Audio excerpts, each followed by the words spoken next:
The sharp, stinging smell of antiseptic pierced my nose like needles. My eyelids were heavy, and every breath tugged at the fresh incision in my abdomen. I lay on my side in the hospital bed. The sheets were white and cold, draining what little warmth was left in my body. The doctor had just finished his rounds. His voice came muffled through his mask. "Ms. Walker, your surgery was a success, but recovery is no joke. You'll need someone to take care of you." My heart tightened. I forced a pale smile. "Thank you, doctor. I understand." I reached for the phone on the bedside table. My fingers were trembling icy cold. When the screen lit up, I found the familiar number and pressed call.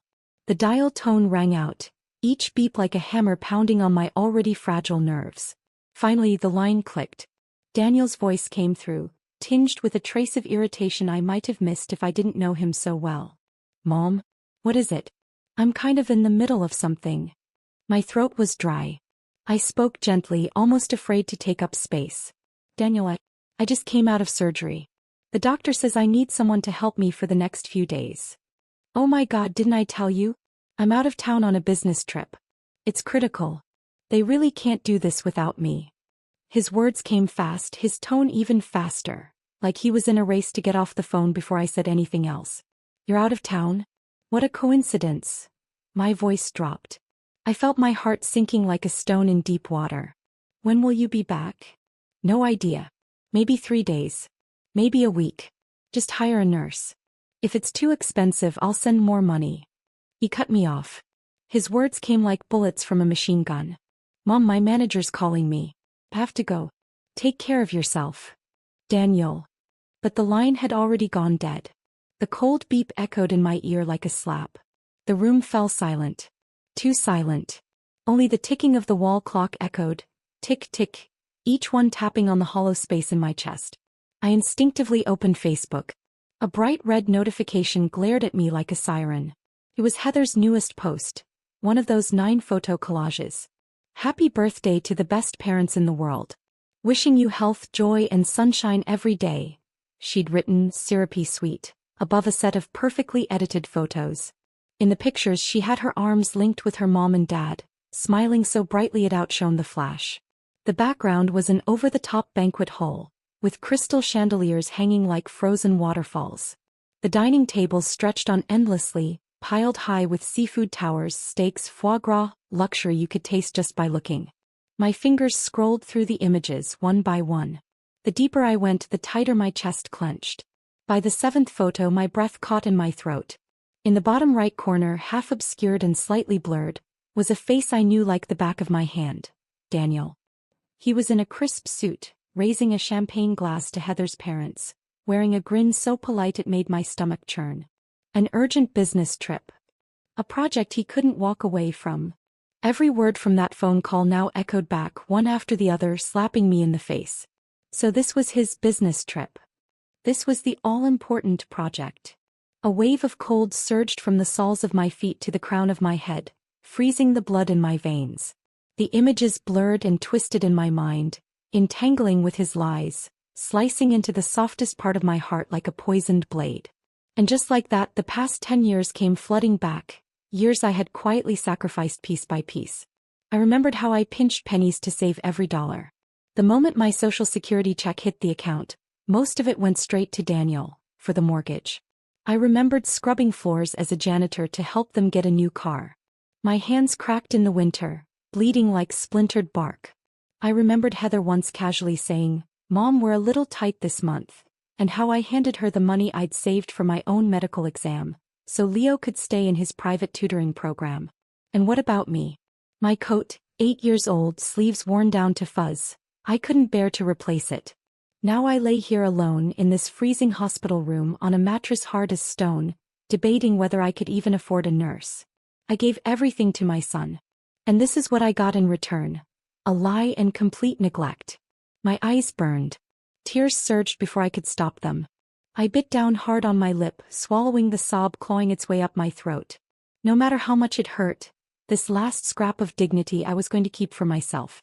The door creaked open and a young nurse stepped into the room carrying a tray of medications. "Time to change your dressing, Ms. Walker."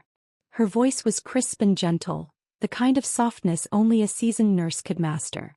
She worked quickly, cleaning the incision with practiced ease. The swab brushed against my skin, cool with a slight sting. You'll want to be extra careful with your recovery. Especially your diet, keep it light and nourishing, she said as she worked. Then almost casually, no one from your family here today? Isn't someone supposed to be with you? Her question caught me off guard. My throat tightened and for a moment I felt the sting of tears again. I forced myself to answer, keeping my tone flat and even. He's busy with work. Just couldn't get away. The words sounded hollow even to me. Her hand paused briefly. Something flickered in her eyes, a look I couldn't quite ignore. But then she put on a professional smile again. Work stress is real for young folks these days. Still, when a parent's in the hospital, you'd think they'd make the time, she added lightly, but her voice carried a faint edge of disbelief. As if suddenly remembering something, she added, just the other day Mrs. Collins in the next room had surgery too. Her son and daughter-in-law have been here around the clock taking shifts. Haven't left her side once. There was genuine admiration in her tone, every syllable sharp as a pin, pressing deep into my chest. Mrs. Collins. Her son and daughter-in-law taking turns staying close. The image from Facebook flashed in my mind again. Daniel raising a glass at that lavish banquet, grinning at Heather's parents like the perfect son-in-law. The brighter his smile, the deeper the sting in my chest. His business trip echoed in my head on repeat. Each syllable rang with sarcasm, bouncing around in my skull like cruel little echoes. I dug my nails into my palm. The pain meant nothing, skin deep at best. It couldn't compare to the ache lodged deep inside my heart. I watched the nurse's retreating figure as she walked out, my gaze shifting from confused to clear and finally, cold. The silence in the room thickened. The only sound was the ticking of the clock on the wall, each second hammering against nerves already frayed to the edge. I took a breath. The smell of antiseptic still burned in my nose, but it snapped my thoughts into focus. With trembling hands I reached for my phone. The buttons on the screen felt impossibly heavy. So I pushed through. Slowly, deliberately, I dialed the number I could recite in my sleep. The phone rang for a long time. Just as I was about to hang up, Daniel finally answered. Mom? What is it? His voice was tired and in the background I could hear laughter, music, the chatter of people close by. My heart tightened. My fingers turned to ice. I tried to make my voice sound normal, maybe even a little warm. Danny, I had this sudden craving for those brownies from Greenleaf. You know, the ones you used to love when you were little. Since you're out, I was wondering if on your way back you could bring some for me. I held my breath. Each word felt like a prayer hanging on the edge of hope. There was a pause, then his muffled reply came through, dismissive and distant. Greenleaf? Mom, I told you, I'm out of town. That place is nowhere near me. And come on, those things are just sugar. Not good for you. His tone had turned impatient, as if my request were some kind of imposition. Besides, he continued, I'm not a kid anymore. You've got to stop talking like I'm 6. Things are hectic here, Mom. I can't step away for even a second. He was speeding up again, rushing to hang up like the call was a burden. I listened to his deflection, his half-truths, and felt like someone had dunked my heart into a bucket of ice water. Out of town, I repeated the phrase, barely audible. So, when do you think you'll come visit? Mom, the project's just starting. It's crunch time. I won't be able to make it back anytime soon. Just focus on getting better. If anything comes up, call the nurse. I've really got to go. And just like that, the line went dead again, curt, final, unbothered. My hand dropped, the phone landing with a soft thud on the blanket. The screen slowly dimmed like the last bit of light snuffed out in my chest. Not long after, the phone on my bedside table started vibrating again. I glanced down. Caller ID, Heather Walker. I took a deep breath, quickly wiped away the tears from my cheeks, and forced the storm inside me back into its cage before pressing the green button. Linda? How are you feeling? Any better today? Heather's voice came through sticky sweet, falsely cheerful, every syllable dripping with a syrupy tone that made my skin crawl. I nearly hung up right then and there. The image of her clinging to her parents at that party, beaming like the world's most loving daughter, flashed in my mind, and now this phony concern made my stomach turn. Daniel told me you were in the hospital. Ugh, such terrible timing. Of all weeks he just had to be out of town. The project is so demanding. But don't worry, as soon as he wraps it up, we'll be there first thing to visit. Her voice oozed with regret and manufactured empathy. I dug my nails into my palm, grounding myself with the sharp sting, doing everything I could not to snap. Linda, if you need anything seriously, just tell me. I can send food right to the hospital. So much easier than worrying about anyone coming in person, right? Her chirpy tone continued, like she was reading from a customer service script soaked in honey. The more she spoke, the colder I felt. I'd given everything to them. And now that I was laid up in a hospital bed, my son vanished behind a convenient business trip, while my daughter-in-law offered me takeout like I was a favor to be outsourced. No thank you, I said, my voice low and raspy. I have everything I need. The nurse here, Naomi, has been taking excellent care of me. If she caught the chill in my tone, she didn't show it. Oh good. That's great to hear. Just rest up and don't stress about anything, okay? We're just a call away. I'd had enough. Goodbye, I said flatly. And I hit end call before she could spit out another saccharine word. Silence swallowed the room again. I stared up at the ceiling, blank and motionless. While I lay here, unable to even sit up on my own, my son and his wife were somewhere else, clinking glasses and laughing with her parents. I was nothing more than a minor inconvenience. A box to be checked, a problem to be managed. A knock at the door snapped me out of my spiral. Linda, can I come in? Came a warm, familiar voice from the hallway. It was Carol Harris, my neighbor of over 40 years and the closest thing I had to a sister. Carol, come on in, I called back quickly. She pushed the door open, a thermal container in hand and her usual look of warm concern on her face. Bob mentioned you were in the hospital. How are you holding up? I brought you some chicken soup. Carol and I had lived across from each other since we were young wives, just learning how to balance babies and bills. We'd been through marriages, widowhood, holidays, and heartbreak together. And the moment I saw her, the last thread holding my composure together snapped. I reached out and grabbed her hand as the tears came, fast and unstoppable. Carol. Her eyes widened and she quickly set down the container to steady me. Oh no, honey, what happened? Are you in pain? What did the doctor say? I shook my head, but I couldn't speak yet. The crying overtook me deep and raw. It took several minutes before I could choke out the story. The lies about the business trip, the Facebook photos, the smiles and champagne and candlelight. I told her everything. By the time I finished, Carol's face was stone. Her eyebrows were drawn so tight I thought they'd snap in half. Daniel and Heather, those selfish little brats, she snapped, rising from the chair with a jolt.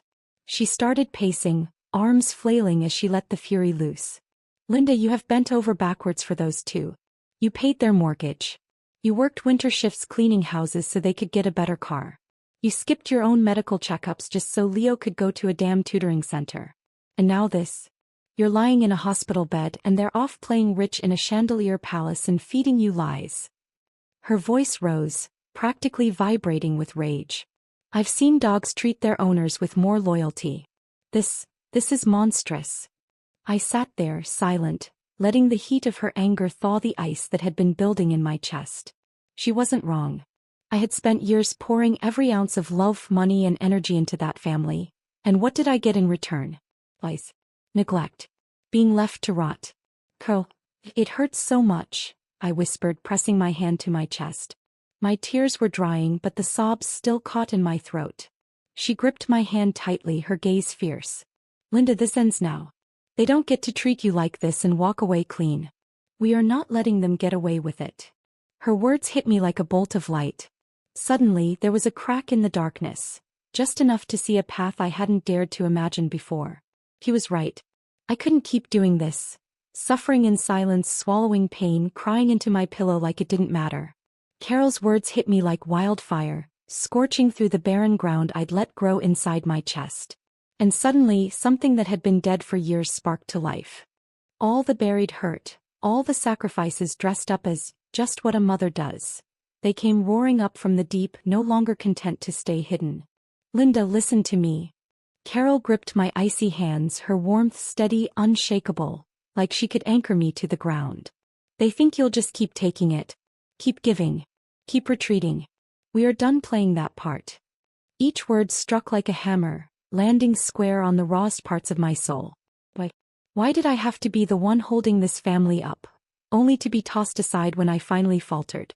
I thought about all the money I'd sent Daniel over the years, each transaction a quiet surrender of something I could have used for myself.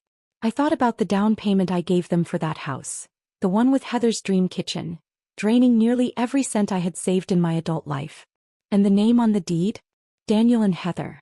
They told me it would avoid awkwardness. And like a fool I agreed. I thought love was enough. That giving meant I'd always have a place. How laughable that seems now. Carol. My voice was still hoarse, but there was a flicker of something behind it. Something sharp. You're right. I can't let this slide anymore. My fingers curled slightly in hers, like I was drawing power from my own resolve. If they have no guilt, no shame, then I need to make sure I get the truth out.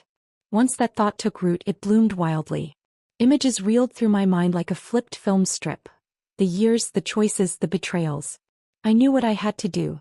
Starting now, I'd document everything. Every call. Every lie. Especially the ones where they swore they couldn't be there. I'd save it all. The recordings, the messages, every moment of their carefully polished performances. I'd dig up my bank statements, every transfer I made to Daniel, from tuition payments to the car they drive now. All of it. Every crumb of proof they thought I was too weak, too soft, too motherly to collect. Carol's eyes lit up as she saw the shift in me. There's the Linda I know. You've never been anyone's doormat. She thumped her chest lightly. I've got your back. Whatever you need. Those words warmed something in me. After all the rejection, all the loneliness, this was what solidarity felt like. In the days that followed, I kept up appearances. I rested when Naomi told me to. I smiled politely. But underneath it all, I was a woman in motion. Every time Daniel or Heather called, I quietly tapped the record button on my phone. Even Naomi noticed the change in me, told me I looked different. Said my eyes were sharp again. Focused. He was right. And then one gray afternoon the door opened. Daniel and Heather walked in, one behind the other, arms full of fruit baskets and elegantly packaged vitamins. On the surface, picture perfect. Behind the curtain, rotten to the core. Daniel's hair was mussed, dark circles smudged under his eyes. The first thing out of his mouth was a dramatic sigh as he dropped the gifts onto the side table. Mom, I finally made it back. That trip killed me. Non-stop meetings. I swear I'm running on fumes, he said, giving his back a little stretch, eyebrows furrowed like a wrinkled newspaper. Heather followed close behind, flashing a smile so polished it could blind. You have no idea how much he worried about you. Every single night he talked about flying back early. She picked up an apple from the basket, pulling a paring knife from her purse like she was auditioning for America's Best Daughter-in-Law. I leaned back against the pillows, my gaze calm and unreadable as I watched them put on the show. Daniel's fake fatigue. Heather's sugary concern. All I could do was laugh inside. Keep going. Put on the full performance. Let's see how long the show lasts. Good to have you back, I said, my voice calm and unreadable. Work's important, but don't run yourself into the ground. Daniel let out a visible sigh of relief, quick to jump on the chance to steer things back to safe ground. Exactly, Mom. You're right. The moment I wrapped up work, I rushed over to see you. He pulled up a chair and sat beside me, putting on his best concerned son face. How've you been feeling these past few days? What did the doctor say? Heather leaned in as well. Linda, you've lost a bit of weight, haven't you? You have to take those supplements we brought. It's important to stay nourished. I looked at their faces for a long moment, then said quietly, a few days ago, I think I saw something on social media. Heather, was that your parents' birthday party? The air in the room seemed to slice in half, sharp, sudden, and dead silent. Daniel's performative exhaustion froze in place. Heather's sugary smile cracked ever so slightly. They exchanged a quick, nervous glance. Daniel was the first to recover. He cleared his throat, eyes darting to the floor. Oh, that. I just kinda passed through on the way back. Still a work trip mostly. Yeah. Just work. His voice faltered with every word. Heather jumped in quickly to patch the story. Her words sped up, too practiced to be genuine. Yeah, it was already planned way in advance. We didn't want to disappoint my parents. And Daniel just happened to be nearby for work, so he stopped by for a bit. You understand, right? Her attempt to sugarcoat their lie made it all the more bitter. Every word scraped at me like sandpaper. I dug my nails into my palm again. That pain, trivial compared to the glacier lodged in my chest. I met Daniel's eyes. My voice dropped, icy and direct. Then why did you lie and say you were out of town and couldn't come back? That landed like a blade, cutting straight through their paper-thin charade. Daniel's face changed immediately. The phony smile vanished, replaced by visible irritation, a flash of anger just barely held in check. Mom. His voice was sharp now, rising with accusation. Why are you harping on this? We're family. Do you have to nitpick every little thing? We're here now, aren't we? Isn't that what matters? He looked at me like I was the unreasonable one. Heather stepped in, softening her tone, trying to redirect. Come on, Linda. You shouldn't stress yourself out. Right now your health is what matters. Don't overthink things. The message was clear. Stop being paranoid. But I wasn't. Not this time. They were slick. They had the timing, the delivery, the practice concern. But none of it was real. I knew now. I saw them. A wave of cold helplessness crashed over me, heavy and smothering. I thought, naively, that confronting them would spark a flicker of guilt. That they'd be caught, embarrassed, even a little ashamed. But no. All I got was Daniel's outrage. Heather's deflections. To them, lying to their own mother wasn't even worth a second thought. My heart twisted in my chest, the ache so tight it was hard to breathe. That first attempt at confrontation, crushed, dismissed, ignored. The room sank into silence again, tense and motionless. They mumbled a few empty phrases, some thin layer of concern, and then excused themselves, claiming urgent work calls. They left quickly, too quickly. I watched them disappear down the hallway like fugitives escaping a scene, and then slowly closed my eyes. A single tear slid out from the corner, soaking into the pillow without a sound. But this time the sorrow wasn't soft. It wasn't weakness. It was a hardened kind of grief. One that burned. One that calcified. If they chose to be this cruel, then I'd show them what it looked like when kindness ran out. On the day I was discharged, the sky hung low and gray, mirroring the weight pressing down on my chest. Daniel and Heather showed up, but everything about them felt forced. Like they were ticking boxes, not picking up family. Daniel barely spoke as he tossed my suitcase into the trunk. It hit hard, loud enough to make Naomi flinch behind me. Heather stood nearby, more concerned with smoothing the creases on her new cashmere coat than helping me. Her eyes scanned the parking lot like she couldn't wait to be gone. Careful, Mom, Daniel said as he offered his arm. The words were polite enough, but his tone was thin and mechanical, like reading off a customer service script. Every step I took sent a dull throb through the stitches in my abdomen. But I said nothing. The entire car ride was silent. Daniel gripped the wheel, eyes flicking to the rearview mirror now and then, empty of expression. Heather stared at her phone, the screen's glow reflecting off her face. She scrolled with dead focus, occasionally furrowing her brow or letting out a smug, silent smirk. I shut my eyes. I couldn't bear to look at them anymore.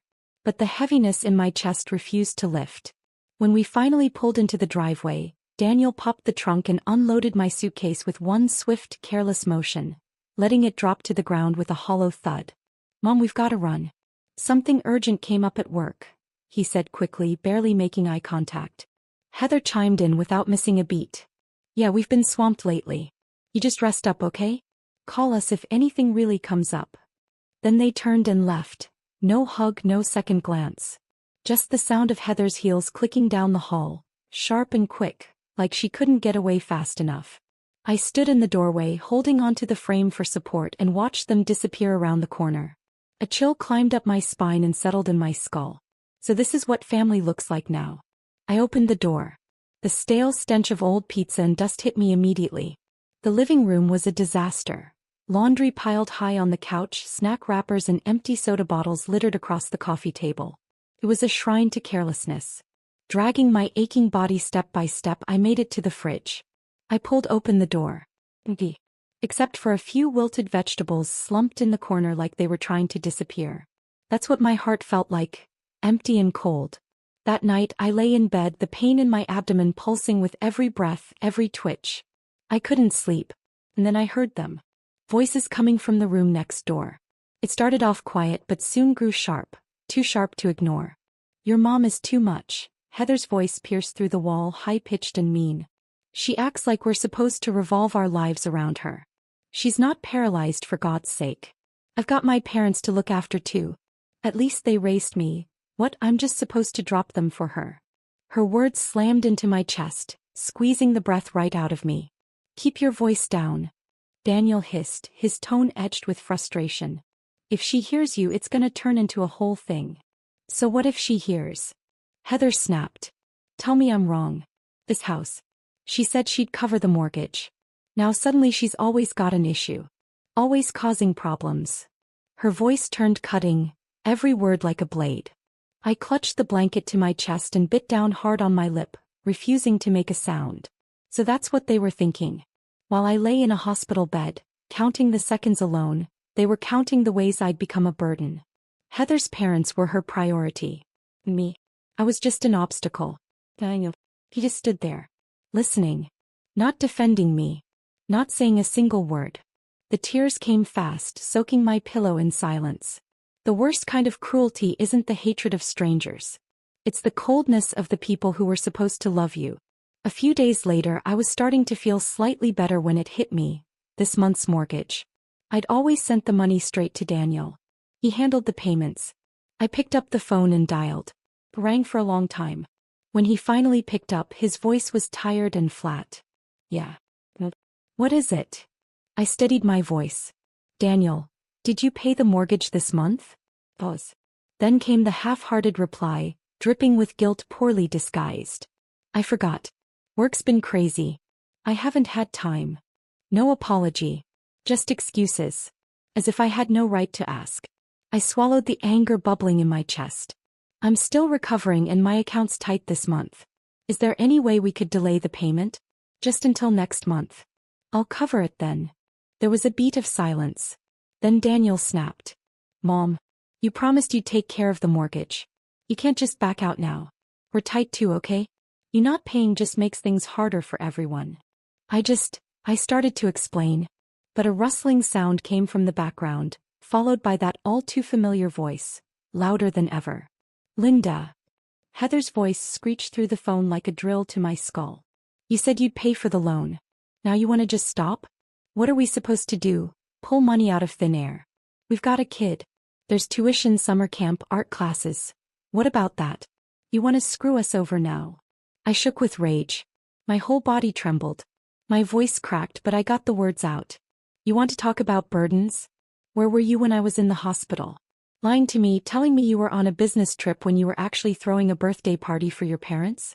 I'm still healing and all I asked was for a little time, a little grace. And this is what I get in return. I let it all out. The years of bitterness, the things I had swallowed down until they festered like open wounds. For 10 years I've never missed a single mortgage payment. My retirement savings? Almost completely drained into your pockets. Do you even have a shred of decency left? Then I heard it. A laugh. A cold, sharp, contemptuous laugh that crackled through the phone like ice snapping under pressure. Heather's voice came next, dripping with cruelty, her tone laced with the kind of venom that doesn't just sting, it poisons. You gave us money. So what? Isn't that your job? She sneered. Your money is Daniel's money. He's your son, isn't he? And once you're dead, it's ours anyway. What's the point of making a fuss now? Unless, what, you're planning to leave it to someone else. Your money is ours. That one line hit like a thunderclap, echoing in my skull, deafening and devastating. Every syllable seared into my chest like a brand, incinerating the last shred of hope I'd clung to, that maybe deep down they still cared. My knees buckled. I caught myself on the cold wall behind me, the chills seeping into my bones. So that's what I was to them. Not a mother. Not a person. Just a walking wallet. A slow-burning inheritance. Something inside me cracked. No, burned, and in its place came a terrifying clarity. That was it. I was done. Done being the giver. Done being their doormat. No more quietly covering bills and begging for scraps of affection. No more. I stared at the phone, my eyes sharp as glass. It was as if I could see straight through the screen, through their pretty suburban lie, right into the black pit of their entitled hearts. My voice came out steady. I'm forgiving. Fine, I said. From today on, I'm done paying for that house. Not a single penny more. I have the records. Every dollar I paid toward your mortgage, the down payment, the renovations. I've kept track. Every dime you owe me, I'll be taking it back. And if it comes down to it, I'll fight for every last chair in that house. Silence. Total stunned silence. Then came Daniel's nervous stammer. Mom, what are you even saying? You're upset right now, that's all. You don't mean this. Heather's shrill voice crashed through, full of outrage. Are you insane? You volunteered. We didn't force you. What are we supposed to do now? Live on the street? I let out a small, bitter laugh. You really think I'm that stupid? I said quietly. That old and soft and blind? I've got news for you. I'm not your fool anymore. And then I hung up. No hesitation. No guilt. No looking back. This time I didn't cry. I wiped the last trace of tears from the corner of my eye, turned away from the phone and walked to my bedroom. I pulled open the bottom drawer of my dresser and took out the old leather notebook I'd kept for years. My ledger. My silent witness. Every transaction. Every transfer. Every receipt. Mortgage payments. Wiring confirmations. Loan disbursement records. I flipped through them like pages of regret, each one heavier than the last. Tucked inside were screenshots of unanswered texts from the hospital, timestamps from ignored calls, and photos from their vacations. Champagne glasses in hand, plates full of steak and seafood, never once mentioning me. I pulled my hospital records and tucked them into a manila envelope. Each document a truth. Each truth a weapon. The next morning I knocked on the door across the hall. Patricia Johnson opened it. My neighbor, my friend. Nearly 70 and still sharp as a whip, a retired nurse with a mouth like a machine gun. The moment I told her what happened, she nearly launched her coffee mug across the room. Linda, you've been too damn nice for too damn long, she snapped. That son and his viper of a wife? They don't deserve you. Hell, they don't even deserve a mention in your will. I gave her a tired smile, part bitter, part free. Pat, I used to think keeping peace was more important than justice. That family meant biting your tongue. But now I know. Sometimes the people closest to you aren't family at all. Pat grabbed her purse and keys in one fluid motion. Let's go. Legal aid. We're not playing anymore. And so we went. Side by side, we walked into the legal services office our community center had recommended. The receptionist led us to a small glass-walled conference room where we met Ethan. A young attorney in his early 30s, sharp suit, clean demeanor, with a voice that carried both confidence and calm. He listened. Really listened. Didn't interrupt once as I laid out every detail. My illness, the lies, the money, the betrayal. He flipped through the documents I'd brought one by one, nodding, frowning. His fingers tapped against the table in thought. Pat sat beside me, her arms crossed, practically vibrating with fury. Tell me, Ethan, she said through clenched teeth. Does this look like the way a family should treat their mother? The moment Pat finished speaking, Ethan adjusted his glasses and responded, not loudly but with a quiet authority that cut straight through the air. Ms. Walker, he began, based on the evidence you've provided, your strongest legal leverage lies in the down payment you made on the house, along with the documented bank transfers you've consistently sent over the years.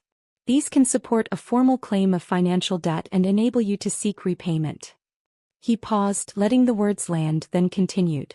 As for the ongoing mortgage payments, you're fully within your rights to stop contributing, particularly since there's no written contract or legal obligation binding you to continue. Another brief pause.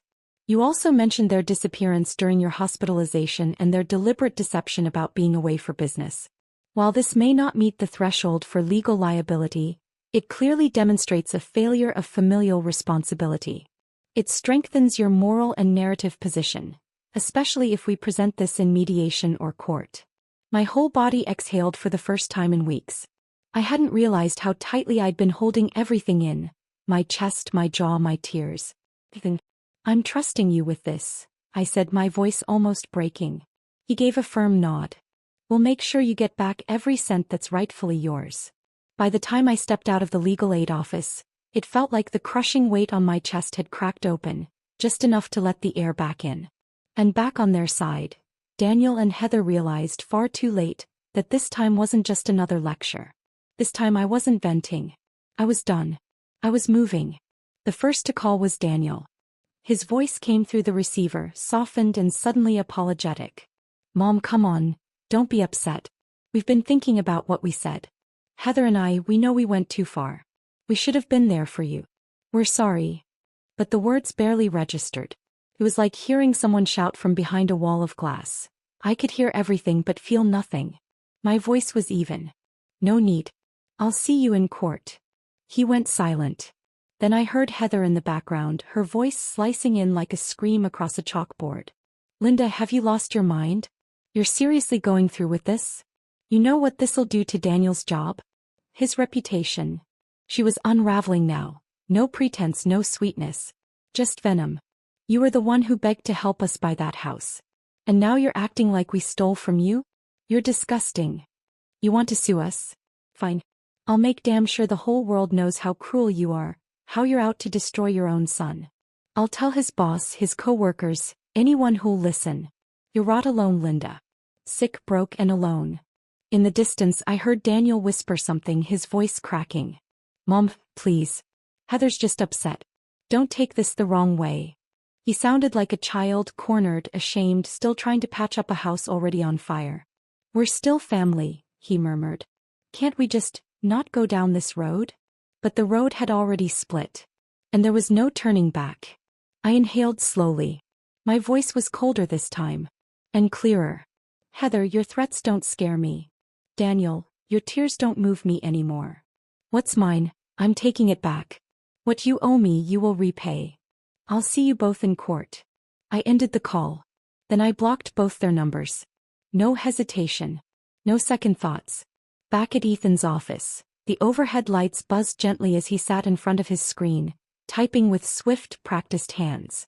Each keystroke sounded like a hammer driving nails into the coffin of their entitlement. The demand letter was clean, precise, and sharp. A formal request for repayment of the full down payment, itemized transfers and renovation expenses. An immediate cessation of all future payments on the mortgage. A declaration of intent to pursue damages for their unauthorized occupation and prolonged financial exploitation. And in the addendum, an emotional but pointed statement, outlining their abandonment of responsibility during my hospitalization. It wasn't a criminal charge, but it painted a picture that no judge or jury would easily forget. This wasn't just a letter. It was a blade. And Ethan knew exactly where to cut. When he called me to confirm it had been sent, his voice was as steady as ever. Linda, he said, the letter has been officially delivered. My hands were shaking just a little, but my heart felt calm. Thank you, Ethan, I whispered. When I hung up, I looked out the window. The sky was still gray. But inside me the storm had started to lift. Until 3 days later. That evening, just as the sun disappeared, I was walking over to close the window when I heard it. A pounding on the door. Violent. Relentless. The frame rattled like it was going to splinter. I walked slowly to the peephole. And there they were. Heather's parents. Mary's face was flushed crimson, eyes bulging like they were about to pop out of her skull. She was already yelling before I even opened the door. Behind her, Robert stood stiff and silent, arms crossed, his expression as dark and heavy as a storm cloud. He looked like he was there to preside over some kind of judgment. I took a breath, opened the door and met their stares head-on. Linda. Mary's voice exploded, loud enough to rattle the hinges, spraying spit like gunfire. Have you completely lost it? You're 60 years old. What are you trying to pull? You want to ruin my daughter's marriage, is that it? Robert stepped in like backup muscle, his deep voice oozing menace. We've always respected you as Daniel's mother, but this is sabotage. You're trying to destroy their marriage. There was the twisted logic. Apple didn't fall far from the tree. I looked at them both and let out a short, humorless laugh. I'm the one ruining things? Tell me, who convinced me to empty my savings to buy them a house? Who left me alone in a hospital bed while they danced through a birthday banquet? Mary's face flickered for a second, but she quickly regrouped, hands planted on her hips as her voice turned shrill again. So what? You're Daniel's mother. It's your duty to help him. Our daughter marrying into your family was a blessing for you. And now you want to take it all back? You're being petty. That's right, Robert added with a nod. Kids make mistakes. It's your job as their elder to be the bigger person. You really want to drag the whole family through a court case over this? Any illusion I'd once had about these two being reasonable people shattered into dust. Be the bigger person? I said, voice quiet but cutting. Tell me, who showed me any grace when I couldn't even get a glass of water by myself in the hospital? Where was your blessing of a daughter then? Where were you? I didn't raise my voice. I didn't have to. Every word landed like a block of ice dropped on the floor, shattering, echoing. Mary's jaw clenched. Her face went blotchy with frustration. And then she let loose, voice rising into a full-throated screech. If you don't withdraw that letter from your lawyer, we won't let this go. If my daughter suffers because of this, you'll have us to deal with. Robert stepped in closer, lowering his voice but not the threat behind it. Linda, you push this too far, you're only going to hurt yourself in the end. That was it. I took a deliberate step back, widening the space between us. My voice turned cold as steel. The letter was sent by my attorney. It reflects the law, not emotion. If you have a problem with it, have your lawyer call mine. I looked each of them in the eye, calm as glass. And as for you two, I don't welcome people like you in my home. Kindly leave. Then I slammed the door in their faces, cutting off the shrieks, the warnings, the melodrama. On the other side, Mary was still screaming. Robert's voice joined in, low and stern like a hammer pounding on steel. But in here I finally felt peace. I knew this was just round one. Sure enough, not long after, my phone began buzzing non-stop. Notification after notification. Family group chats. Cousins. Aunts. Even second cousins I hadn't seen in 10 years. Heather had started her campaign. Family, I'm truly heartbroken. Attached were photos of her looking tearful, chin trembling, her hand placed delicately under her cheek like she'd learned it from a soap opera. She's suing us. Over a mortgage. Can you believe it? Just because we asked her to help a little. She promised. And now she's turned on us like we're criminals. She agreed to help us buy a house. We never forced her. And now she's acting like we tricked her. I'm just trying to build a life for my child, and now my own mother-in-law wants to destroy it. She'd cast herself as the victim. The martyr. A poor, helpless daughter-in-law attacked by her bitter old mother-in-law. And Daniel? Oh, Daniel played his role to perfection. Please don't be mad, Mom. Mary got emotional.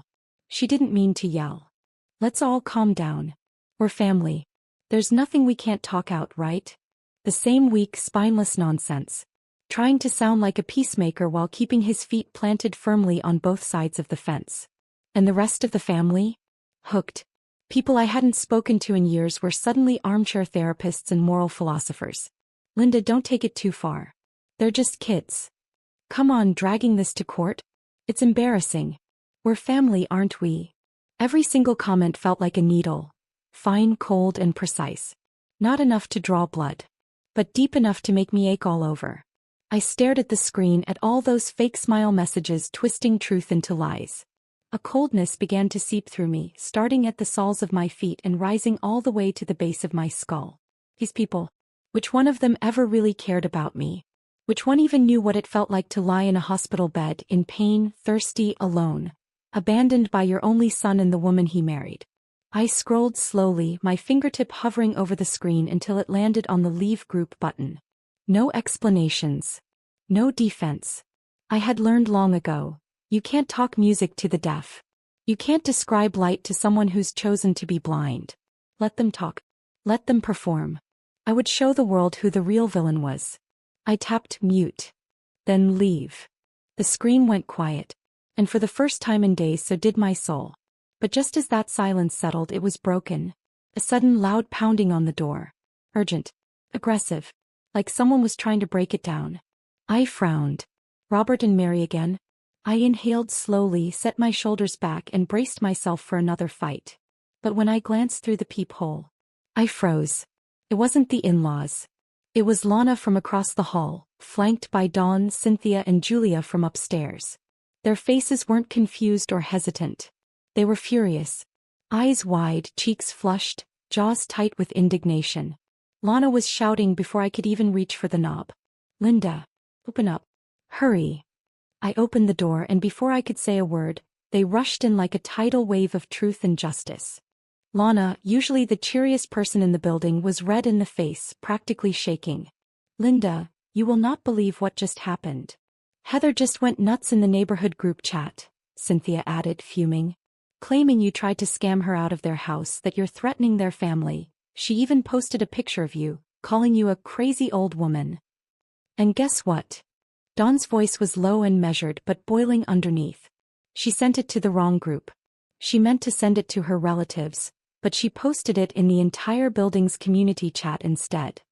I blinked, then let out a dry, humorless laugh. Well, isn't that poetic? Nothing like karma punching you in the face publicly. She really thought she'd get away with it, Dawn muttered, arms crossed. But we know who you are. You've always been one of the kindest, most decent people in this building. Julia chimed in, voice sharp, eyes burning with fury. We're calling the police. She just defamed you publicly and we're not letting it slide. My son's already on the phone reporting it. I looked at their faces. These people who for years had been little more than polite nods in the hallway. Now they stood in my living room like a shield, burning with outrage on my behalf.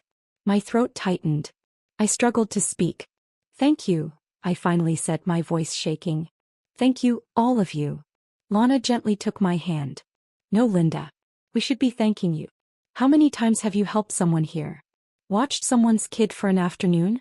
Picked up groceries for old Mrs. Weaver when her hip was acting up? Heather tried to take advantage of your silence, thought she could bury you with lies.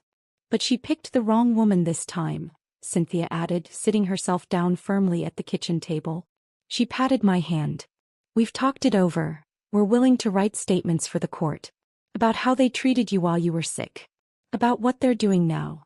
Lana pulled a folded piece of paper from her bag. Here. It's a draft of a support letter. I typed it up just now. You can edit whatever you want.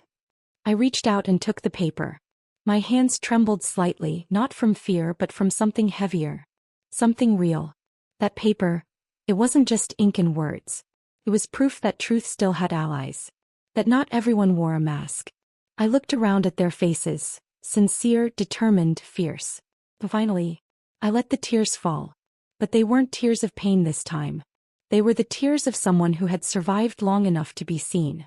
I drew in a breath and stood tall. The kettle's just boiled, I said softly. Let's sit down. We've got plenty to talk about. I smiled, cold and certain. Because this time she's going to learn what it really means to trip over your own lies. 1 week later we stood in the hallway of the family courthouse. Ethan, dressed sharply in a crisp suit, stood at my side with a thick stack of documents in hand. Our complaint, exhibits, financial records, and the signed statements from my neighbors. All neatly organized, every page a testament to what I had endured, and how I had decided to fight back. Daniel and Heather arrived a few minutes later. Gone was the swagger, the smirking confidence. Their faces were pale and drawn. Heather in particular looked frantic, her eyes darting around the hallway like a cornered animal. Inside the courtroom the atmosphere was dense and deliberate. Ethan spoke with clarity and conviction, presenting each point with precision. When he finished, the judge turned to our file, reviewing each line, each receipt, each group chat screenshot and witness letter. Heather tried to speak, tried to twist the story. But the screenshots, her own words. The character testimonies, our neighbors' honest accounts. The bank records, irrefutable. They buried her defense before it even had the chance to stand. After a long pause, the judge spoke clearly and without hesitation. This court finds that the defendants exhibited significant misconduct regarding financial responsibility and emotional care.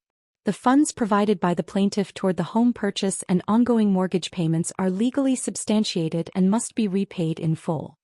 I gripped my hands gently, feeling the warmth of blood surge through them. My eyes burned, but I didn't cry. I didn't need to anymore. Outside the courthouse my neighbors were waiting. We knew you'd win. Julia cheered, waving her cane in the air like a flag. Didn't we say she'd win? I smiled, and for the first time in a long while the smile felt real. Light. Earned. Behind us, Heather and Daniel disappeared down the courthouse steps. No tantrums. No excuses. No backward glances. They left like ghosts, finally forced to live in the world they built. Me. I walked forward. A few months later I sold the house, the one I paid for, the one they tried to steal. I used the money to start fresh in a quiet little town just outside the city. I rented a small room at the local senior center where I taught arts and crafts during the week. On weekends I walked by the lake, planted wildflowers by my window, and brewed cups of strong sweet tea in the late afternoons. One day I received a card in the mail. It was from Cynthia. On the front was a watercolor of two hands holding wildflowers. Inside she had written, "Linda, we're so proud of you." I ran my fingers over the ink and whispered softly, "Thank you. You're my family now." Sunlight poured through the window, falling gently across my face. For the first time in years I felt no weight on my chest. No invisible leash. No unfinished story. I had fought for myself. I had spoken the truth. And I had won. In the end, I wasn't just a mother who was used. I was Linda. A woman who said no, who said enough, and who finally said me. That was my victory. And it was mine alone.